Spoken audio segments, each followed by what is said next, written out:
The station called Axis Eternal floated in the black emptiness between two dead stars. It was old, older than most of the species that used it. Its metal skin was scarred by centuries of asteroid dust, and its corridors stretched for hundreds of miles in every direction. This was the heart of the Galactic Conclave, the place where over 4,000 spacefaring civilizations came together to argue, trade, and decide the fate of worlds that had no voice of their own. Today, the Great Council Chamber was full. Thousands of delegates sat in their assigned seats, arranged in rings that rose higher and higher toward the dark ceiling. Some were tall and thin with skin like polished stone. Others were small, covered in fur, their many eyes blinking in the dim light. A few floated in sealed tanks of liquid because they could not survive in open air. The chamber hummed with the sound of translators working overtime, turning 100 alien languages into something each species could understand. At the center of the chamber, on a raised platform, a junior clerk from a species no one cared about was reading from a long list. His voice was flat and bored. He had been reading for 3 hours. The list contained the names of star systems that had been claimed for resource extraction, military expansion, or colonization. Most of the delegates were not listening. This was routine business. The galaxy was large, and there were always new worlds to take. System designation Sol, the clerk read, not looking up from his screen. Location, Orion Spur, Outer Rim. 1 main sequence yellow star. 8 planets. 3rd planet shows signs of primitive intelligent life. Classification, Tier 9. Pre-spaceflight. No strategic value. Claim filed by the Valith Dominion under Standard Annexation Protocol. He paused, waiting for objections. There were almost never objections for Tier 9 worlds. Primitive planets were like dust in the galaxy. There were millions of them. One hand rose. Grand Arbiter Soluin was very old. His species, the Orenthii, lived for a long time, and Soluin had spent most of his long life in this chamber, watching civilizations rise and fall and argue about territory. His skin was the color of faded copper, and his 4 eyes were cloudy with age. He stood slowly, and the chamber quieted a little, because even though no one agreed with Soluin about anything, everyone respected him. I would like to note, Soluin said, his voice thin but steady, that this system contains an intelligent species. The standard waiting period for pre-spaceflight civilizations is waived, said a deep voice from the upper ring. Warlord Drethon of the Valith Dominion did not bother to stand. He was massive, even by Valith standards. His body was covered in thick gray plates of natural armor, and his eyes glowed a dull red in the chamber's low light. He sat in his chair like it was a throne, surrounded by officers in black military uniforms. The waiver was approved by the Resource Committee 6 days ago, Drethon continued. The species on Sol 3 has no interstellar capability, no energy shielding, no faster-than-light communication. They fight among themselves with chemical propellant weapons. He made a sound that might have been a laugh. They are animals with tools. The Conclave's own guidelines allow annexation of species that pose no meaningful resistance. Soluin looked around the chamber, hoping to find support. The other delegates were already looking at their own screens. Moving on to the next item on the list. 1 more primitive world swallowed by 1 more empire. It happened every day. Objection noted and overruled, the clerk said, already scrolling forward. The Valith Dominion is granted authorization to begin subjugation operations in the Sol system within 1 standard galactic cycle. Soluin sat down. He felt a heaviness in his chest that he had felt many times before. He had watched this happen to dozens of worlds, small, quiet places, full of creatures that looked up at the stars and wondered if they were alone. They were not alone.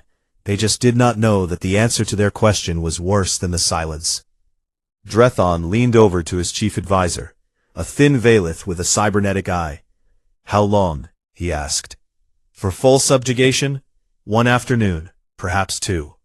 Their most powerful weapons could not scratch the paint on a patrol shuttle. We will be in and out before the fleet needs refueling."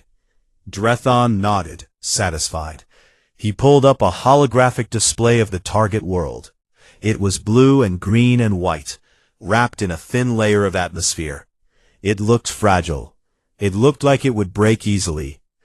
He studied the planet's military forces. Primitive aircraft, ocean vessels made of metal, ground soldiers carrying weapons that fired small pieces of metal at high speed. He flicked through the data with one thick finger, almost amused. Some of the species on other conquered worlds had at least put up a fight. This one would not even understand what was happening before it was over. "Prepare the standard fleet," he told his advisor. 200 ships. We leave in 10 days. Far away, so far that the light from the Conclave's twin dead stars would take thousands of years to reach it. The Sol system turned quietly in its small corner of the galaxy. Earth spun on its axis. People went to work. Children went to school. Someone in Buenos Aires argued about football. Someone in Tokyo watched the rain fall on a Tuesday evening. A woman in Chile pointed a radio telescope at the sky and listened to the hiss of empty space. No one on Earth knew that their world had just been sold. And in the cold darkness beyond Neptune, past the last reach of the sun's warmth, something sat in the void. It was old. It was older than the Conclave, older than the Valith, older than every species that called itself civilized. It had been silent for 2 million years, waiting with a patience that only machines can have. It was not alive, not exactly, but it was aware. And when the Conclave's open broadcast reached it, carrying the news that Sol 3 had been marked for subjugation, something inside it began to change. Deep within its ancient structure, systems that had not moved since before humanity's ancestors climbed down from the trees began to power on. Lights flickered in the darkness. Energy moved through circuits that were old when the galaxy was young. It did not act, not yet. It simply watched and waited and remembered its purpose. The galaxy had made its decision about Earth. It did not know that something else had made a decision a very, very long time ago. The Valith staging grounds in the Kepler Reach were not a place built for beauty. They were built for war. Massive orbital platforms hung in the darkness above a dead brown planet, and between them, warships moved like sharks in deep water. The ships were ugly and efficient. Their hulls were thick with armor plating. Their weapon systems bristled from every surface. The Valith did not believe in elegance. They believed in results. Warlord Drethon stood on the command bridge of his flagship, the Burning Tide, and watched his fleet come together. 200 warships, cruisers, destroyers, troop carriers, and bombardment platforms. It was a standard subjugation force, the kind the Valith had used 100 times on 100 worlds. Some of his officers thought it was too much for a Tier 9 planet. Others thought it was too little, not because Earth was dangerous, but because bringing only 200 ships to a conquest was almost insulting to the fleet's reputation. "This is a waste of our time," muttered Admiral Kethvos, Drethon's second-in-command. She was smaller than the warlord, but no less dangerous. A long scar ran across her armored face, a gift from a campaign against a species that had actually fought back. "We could take that planet with 20 ships, 50 at most." "We go with 200 because the Conclave is watching," Drethon replied without turning from the viewport. "We follow their rules, we file their papers, and when the world is ours, no one can say we did not do it properly." Kethvos said nothing more. She did not like this mission. Something about it felt wrong, though she could not explain why. She was a soldier, not a philosopher. She kept her feelings to herself, and went back to reviewing fleet readiness reports. On the other side of the galaxy, on a dry mountaintop in the Atacama Desert of Chile, Dr. Lena Vasquez was having a very strange night. Lena was 34 years old. She had dark hair that she kept tied back, and her eyes were always a little tired because she spent most of her nights staring at computer screens instead of sleeping. She was a radio astronomer, which meant her job was to point very large antennas at the sky and listen. Most of the time, she heard nothing interesting. The universe was full of noise, and most of it meant nothing. Pulsars spinning, gas clouds collapsing, the leftover hum of the Big Bang, still echoing after 14 billion years. But tonight, her instruments had picked up something different. It was buried deep in the background noise, so faint that the computers had almost filtered it out. Lena had only noticed it because she had been running a new analysis program that looked for patterns in signals that other programs threw away as junk. And there it was. A pattern. Not random, not natural. Something had sent this signal on purpose. She sat forward in her chair and adjusted her headphones. The signal was old. Very old. Based on its frequency and degradation, it had been traveling through space for a very long time. But what made her hands shake was not the signal itself. It was the fact that it seemed to be a response. It was answering something. Something that had been broadcast very recently from somewhere far away. Lena flagged the signal and sent a report to her department head. She got a reply 2 hours later. Interesting. Probably instrument noise. We'll review next quarter. She stared at the email for a long time. Then she closed it and went back to listening. In the Conclave's vast archive, deep below the surface of Axis Eternal, Grand Arbiter Saloon was doing something he had not done in decades. He was searching the old records. Not the regular archives that every delegate could access, but the deep archives. The ones that held records from before most current civilizations had even discovered fire. He was looking for anything about the Sol system, any prior survey, any contact report, any note left by some long-dead explorer who might have visited that small yellow star and its blue planet. What he found made him stop. The file existed. Someone at some point in the distant past had created an entry for Sol 3. But it was not a normal file. It was sealed. The classification level was something Saloon had never seen before. Omega Black. He searched the archive's own records to find out what Omega Black meant. The classification itself was so old that the system that created it no longer existed. Saloon filed a formal request to unseal the record. Within an hour, he received a denial. No explanation, just a single word, denied. He filed again, denied again. He sat alone in the archive, surrounded by the quiet hum of ancient machines, and felt a cold feeling spread through his old bones. In all his centuries of service, he had never encountered a sealed file that could not be opened. The Conclave's own laws required transparency. Every record was supposed to be accessible to senior arbiters. The fact that this one was not meant that someone or something had placed it beyond the reach of the Conclave's own authority. Who had the power to do that? He sent a private message to the Conclave's chief secretary, asking for an emergency review. But he could not shake the feeling that they were all making a terrible mistake about this small blue world. 10 days passed. Drethan's fleet entered faster than light travel. 200 warships burning through the fabric of space on a direct course for Sol. Inside the ships, soldiers prepared their weapons and reviewed their landing plans. The operation was expected to last no more than a few days.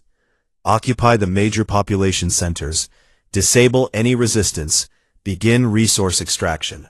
Standard procedure. The estimated arrival time was 43 days. On Earth, Lena Vasquez continued to listen. The strange signal had not repeated, but she could not stop thinking about it. She had run every analysis she knew. The pattern was real. It was not instrument noise. It was not a pulsar, or a satellite, or a reflection. Something out there, something very far away and very old, had sent a message. And it had sent that message in response to something else. Something new. She lay awake at night and stared at the ceiling of her small apartment near the observatory. She thought about the signal. She thought about the silence of the universe, the great empty quiet that had always surrounded Earth.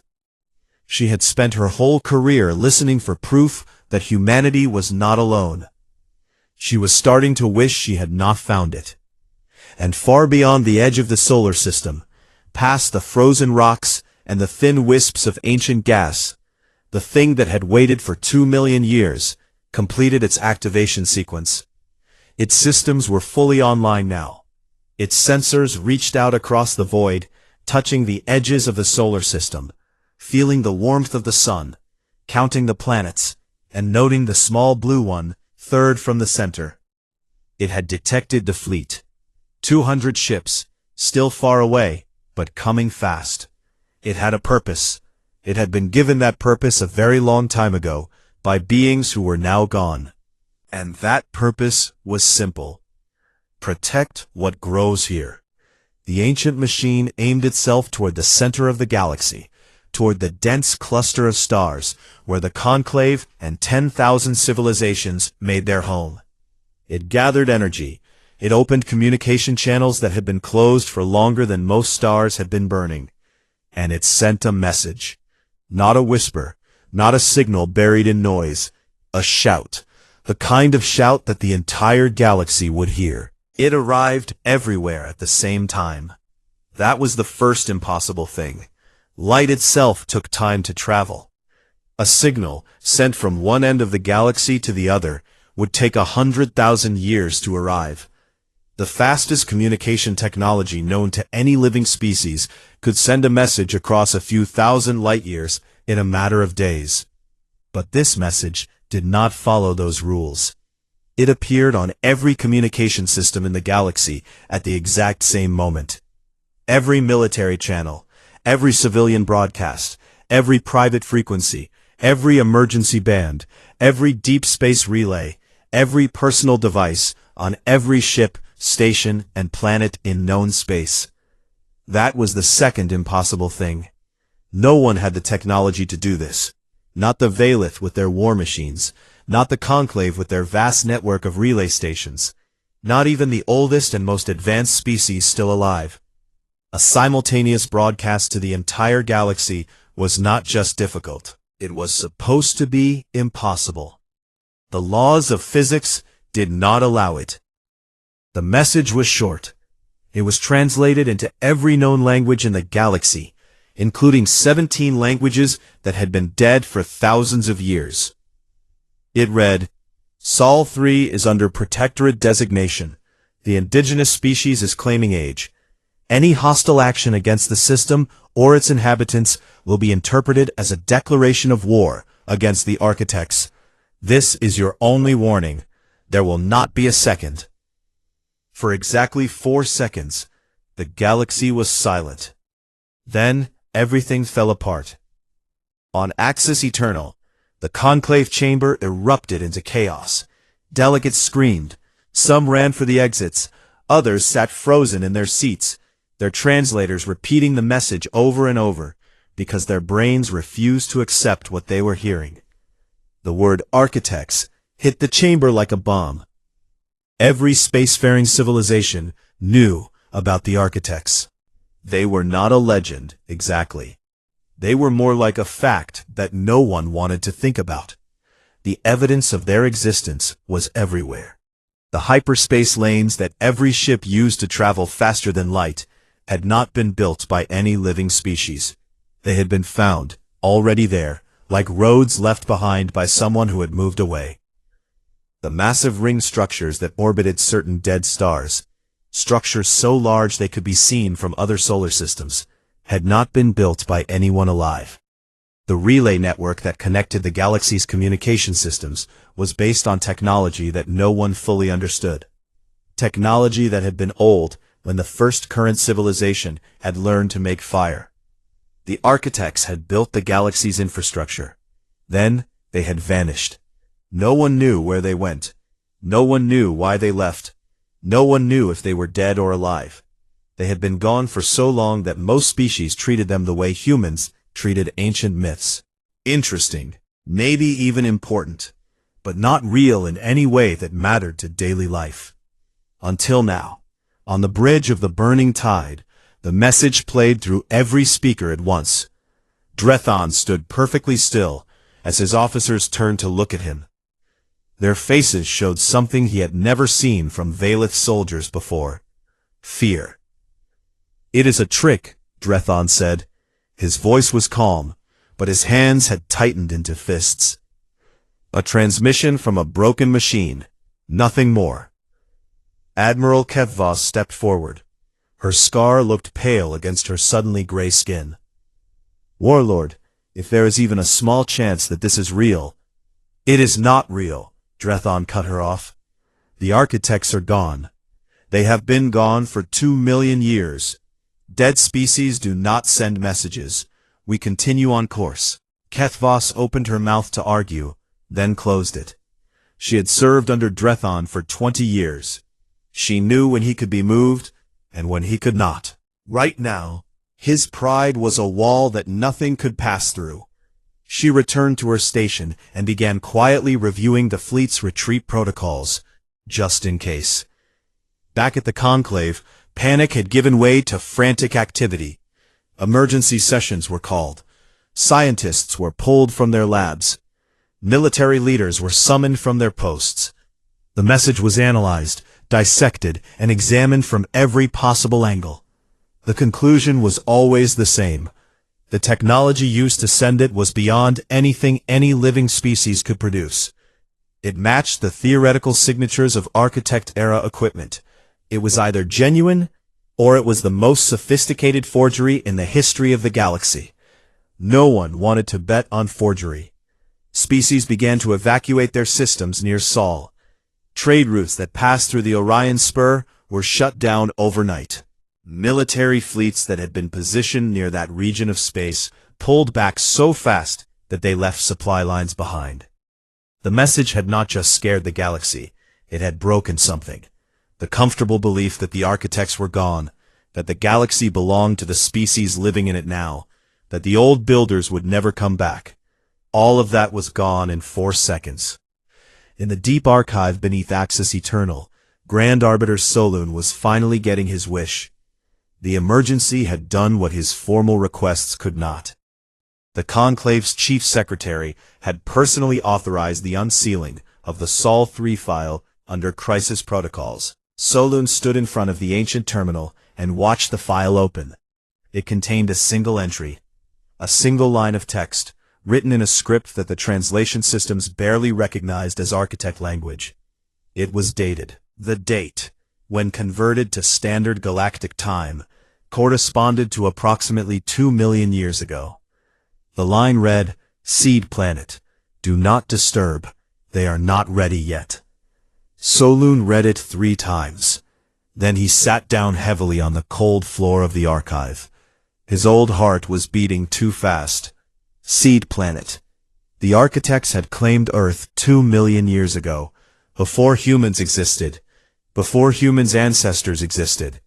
They had marked that small blue world as something important, something that needed to be left alone to grow, and the galaxy had just voted to invade it. Soloon reached for his communicator and contacted the Conclave's Emergency Council. His voice shook as he read the file's contents aloud. When he finished, there was a long silence on the other end. "Can we recall the Valith fleet?" someone asked. "We can order it," Soloon replied. "Whether Drethon will obey is another question." On Earth, it was 3 in the morning in the Atacama Desert. Lena Vasquez was asleep at her desk when her computer began to scream.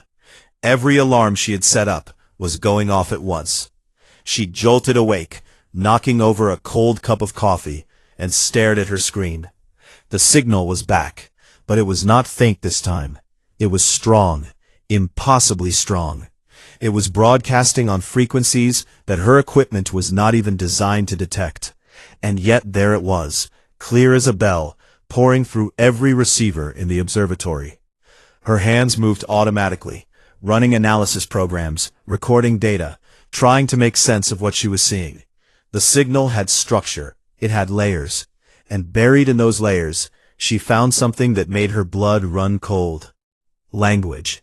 Not alien language, not mathematical codes, or universal constants, or any of the things that scientists had always predicted first contact would sound like. English, Mandarin, Arabic, Hindi, Spanish, French, Russian, every major human language woven into the signal like threads in a cloth. Someone out there was talking, and they were talking in words that humans could understand. Lena pulled off her headphones and sat in the silence of the observatory. The desert wind pushed against the walls outside. The stars turned overhead, the same stars that humans had watched since the beginning, the same stars that had always seemed so quiet and so far away. She looked at the data on her screen. Her hands were shaking. "Someone knows we are here," she whispered to the empty room. She did not know that 200 warships were heading toward her planet. She did not know that the most powerful civilizations in the galaxy were panicking because of a message sent from the edge of her own solar system. She did not know that a file written 2 million years ago had just been opened, and that it said her species was something more than anyone had ever imagined. All she knew was that the silence was over, and whatever came next, the universe would never feel the same again. The Veilith fleet dropped out of faster-than-light travel at the edge of the Sol system, and immediately, everything went wrong. Every sensor on every ship screamed at once. Warning lights flooded the bridges. Navigation systems crashed and rebooted and crashed again. The officers on the Burning Tide shouted over each other, trying to make sense of what their instruments were telling them. But the numbers did not make sense. The energy readings were too high. They were impossibly high. Something was out there in the darkness ahead of them, and it was radiating more power than a star. Drethon pushed through the chaos on his bridge and stared at the main display screen. At first, he did not understand what he was seeing. Then the image cleared, and he did understand. And for the first time in his life, the warlord of the Veilith Dominion felt small. The thing that had been hiding in the outer Sol system was no longer hiding. The dormant relay station, the ancient machine that had sat silent for 2 million years, had unfolded. That was the only word for it. It had opened itself up like a flower made of metal and light, and now it hung in the void between Neptune and the edge of interstellar space, miles wide, glowing with a soft blue energy that pulsed like a heartbeat. It was beautiful. That was the worst part. It was the most beautiful thing Drethon had ever seen, and it terrified him. "Warlord," Admiral Kethvos said from her station. Her voice was very controlled, the way a person's voice gets when they are trying very hard not to panic. "The construct is scanning us, all of us, every ship. It is reading our systems, our weapons, our crew counts. It knows everything about us. Can we block it? No, our firewalls are not even slowing it down. It is going through our security like it does not exist." It did not look like a weapon. It did not look like a ship or a station. It looked like something from a dream. Something that belonged to a level of technology so far beyond his own, that comparing the two was like comparing a campfire to a sun. "It is old," he said quietly. 2 million years old at minimum, his science officer confirmed. "The energy signature matches Architect-era technology. This is genuine, Warlord. This is real." The bridge fell silent. Every officer was looking at Drethon, waiting for orders. He could feel their fear like heat from a fire. The Veilith were conquerors. They were born to fight. But you could not fight something like this. You could not fight a god. But Drethon was not a warlord because he was wise. He was a warlord because he did not back down, ever, not once in his career, not once in his life. "Forward," he said. All ships maintain course toward Earth. I am formally rejecting the so-called Architect's claim. Sol 3 belongs to the Valith Dominion under Conclave law. Kethvos closed her eyes for a moment. Then she relayed the order. The fleet moved forward. 200 warships advanced past the construct, keeping their distance, but not turning away. The construct watched them pass. It did not fire. It did not move. It simply observed, like a parent watching a child do something foolish. Then it responded. Not with weapons, with information. Every computer on every ship received a data package at the same time. It passed through every firewall, every security system, every encrypted barrier, as if they were made of air. The package installed itself in every system and opened automatically. No one had asked for it. No one could stop it. It contained a single file, and that file contained the complete history of humanity. Everything, from the first single-celled organisms in Earth's ancient oceans to the present day. Every evolutionary step. Every mutation. Every branch of the family tree that led from simple life to complex life, to primates to humans. But this was not just a record. It was annotated. Someone had added notes, comments, observations, written in the same script that Soluin had found in the sealed archive, dated across millions of years. And the notes told a story that changed everything. Humanity was not an accident. The architects had not simply found Earth and decided to protect it. They had chosen Earth. They had selected it from millions of candidate worlds, billions of years ago. They had guided the conditions, adjusted the climate, nudged the evolution, not controlling it, not building humans from scratch, but gardening, planting seeds, and making sure the soil was right, and the rain came at the right time. The notes called humans a successor species. The aggression that made humans fight wars was the same aggression that made them refuse to give up. The creativity that made them paint cave walls was the same creativity that made them build telescopes and reach for the moon. The stubbornness, the curiosity, the strange and wonderful ability to look at a problem and refuse to accept that it could not be solved. All of it was by design, not created, encouraged, grown. The architects had built the galaxy's infrastructure, the hyperspace lanes, the relay network, the great ring structures. They had been the caretakers of everything, and then they had decided to leave. But before they left, they had planted one final seed on a small blue world orbiting a yellow star, and they had left a guardian to watch over it until it was ready. Humans were meant to inherit the galaxy. On the bridge of the burning tide, Drethan's officers read the file in silence. Some of them put down their weapons. Some of them sat down at their stations and stared at nothing. Admiral Kethvos read it twice, and then she turned to face the warlord. "We cannot do this," she said. "Warlord, we must turn back." "We will not turn back," Drethan growled. "Half the fleet is already powering down weapons. The captains are. I gave an order. And I am telling you that this order will destroy us." Kethvos stood tall. "This is not a primitive world. This is a garden planted by the architects themselves. If we attack it, we will not be conquering animals. We will be destroying the architects' legacy. Every civilization in the galaxy will turn against us. And whatever that construct is, I do not want to find out what it does when it stops being patient." Drethan turned on her with fury in his red eyes. But before he could speak, a new alarm cut through the bridge. The construct had activated something else, not aimed at the fleet, aimed at Earth.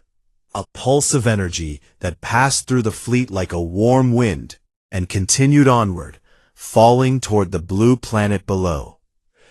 It was not a weapon. It was not a communication in any normal sense. It was something else entirely, something older than language. On Earth, 7 billion people felt it. It was not a sound, it was not a thought. It was more like a memory that had always been there but had never been noticed until now. A warmth in the chest, a clarity in the mind, a feeling, deep and wordless, that something important was happening. In the Atacama Desert, Lena Vasquez was sitting at her desk when it hit her. One moment she was staring at data on her screen. The next moment she was somewhere else. Not physically. Her body was still in her chair, but her mind opened like a door that had been locked her entire life. And suddenly, she could see.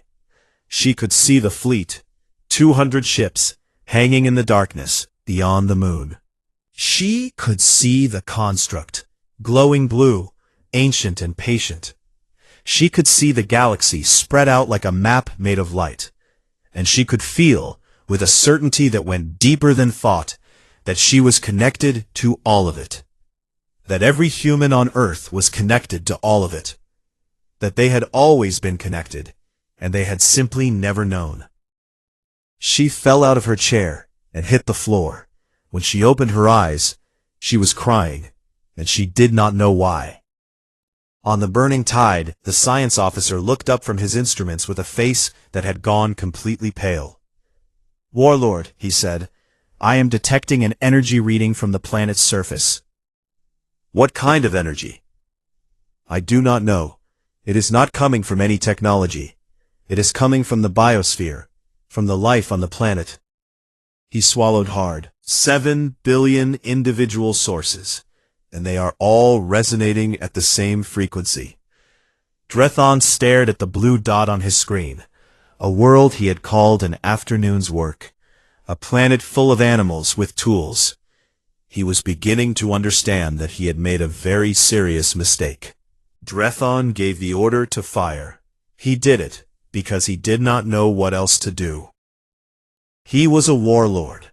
He had conquered worlds. He had broken civilizations. When faced with something he did not understand, his only instinct was to destroy it.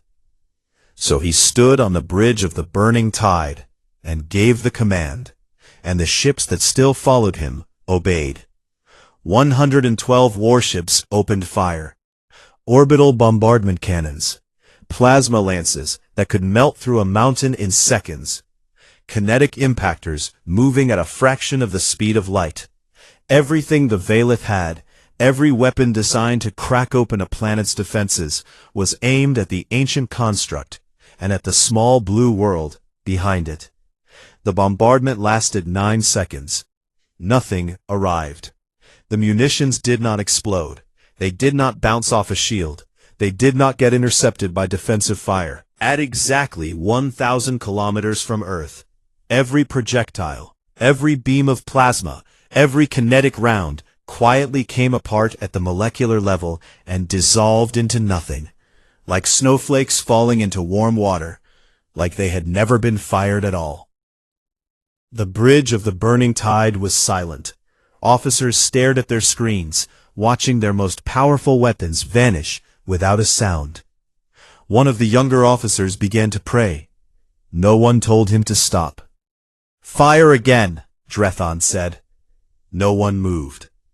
"I said fire again." Admiral Kethvos stepped away from her station and faced him. Behind her, officers on 3 different ships had already cut their communication links with the flagship. The fleet was falling apart. "No," Kethvos said. Drethon turned to her. His red eyes burned. In any other moment, on any other day, that single word would have ended her career and possibly her life. "The fleet will not fire again," she continued. Her voice was steady, but her hands were shaking at her sides. "I am formally relieving you of command under Article 7 of the Valith Military Code. Mental unfitness in the face of an unwinnable engagement. The officers support me. It is done."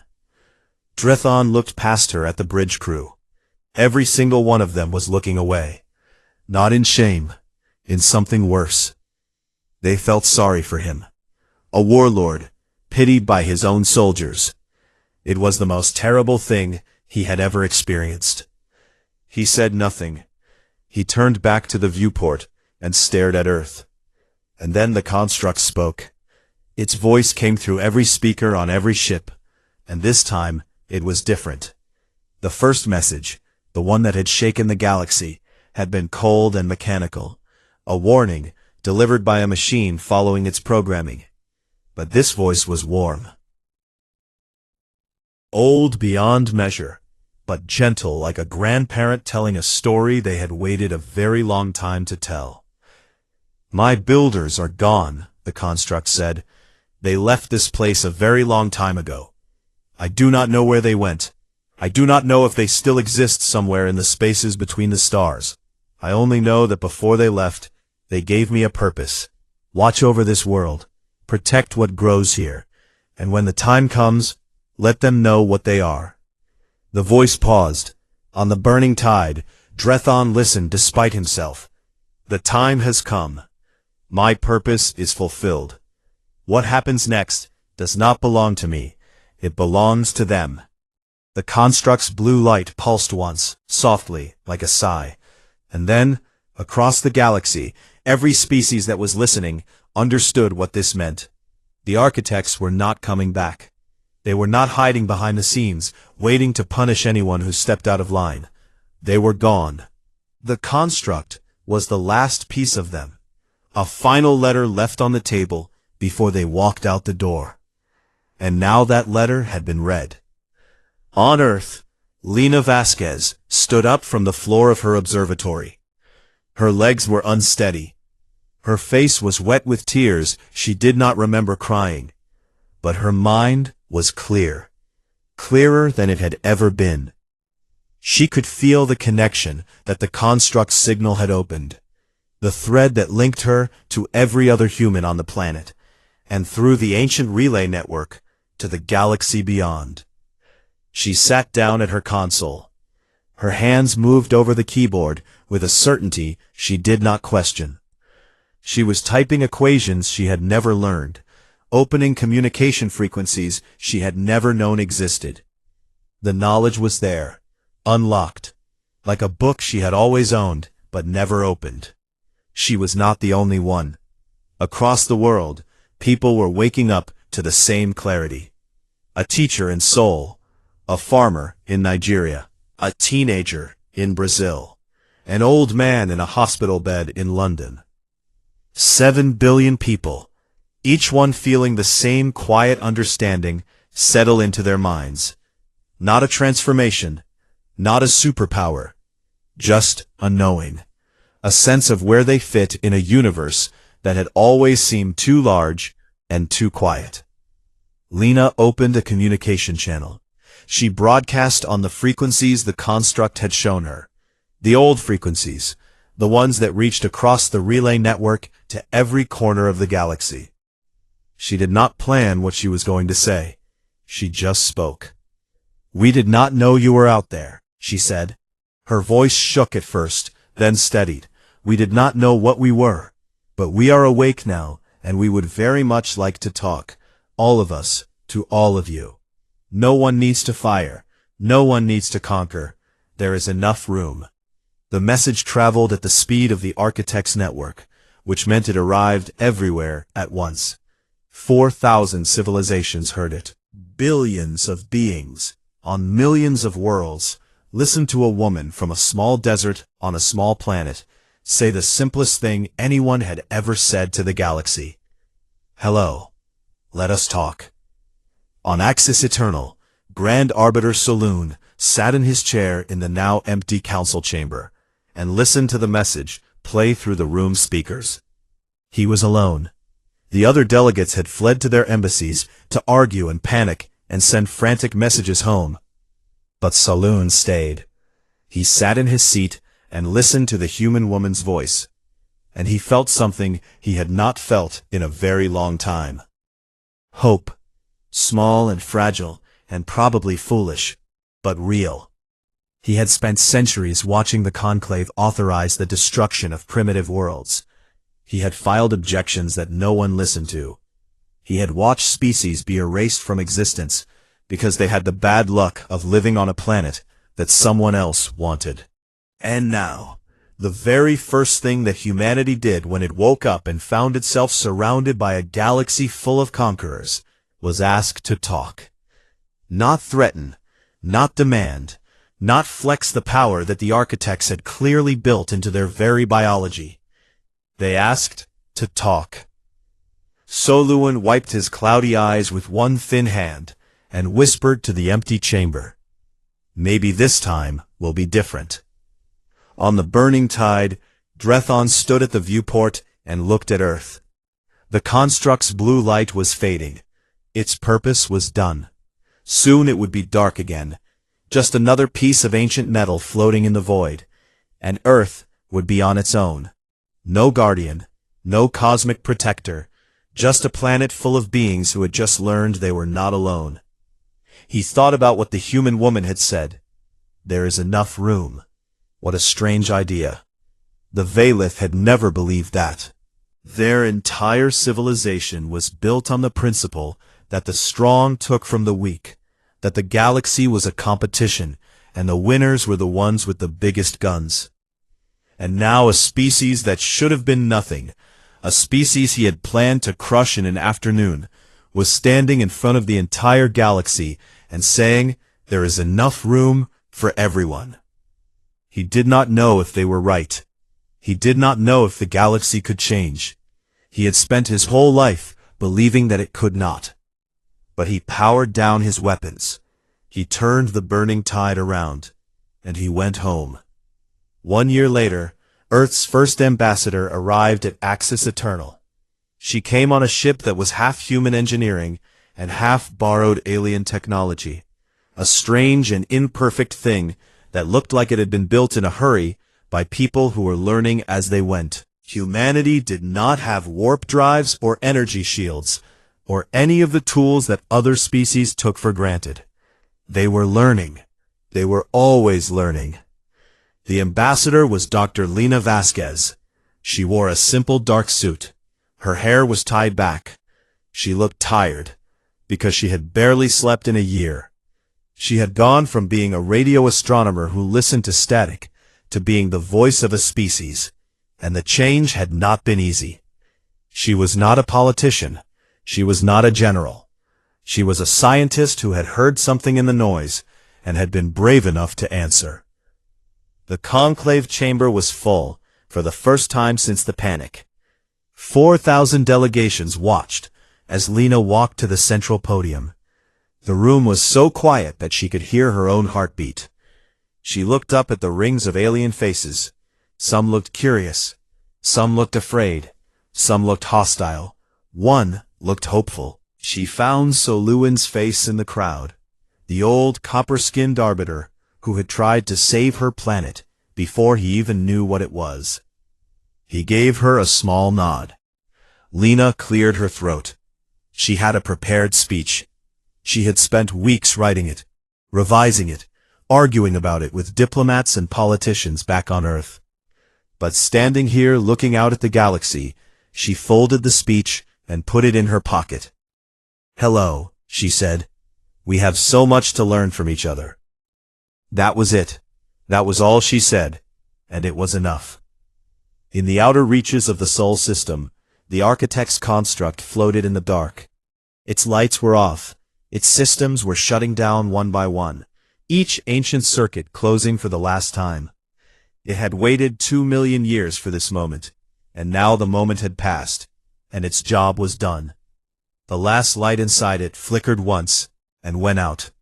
The galaxy turned, the stars burned, and on a small blue planet, orbiting a yellow star, 7 billion people looked up at the sky with new eyes, knowing for the first time that the silence had never really been silence at all. It had been patience. And now, finally, it was time to begin.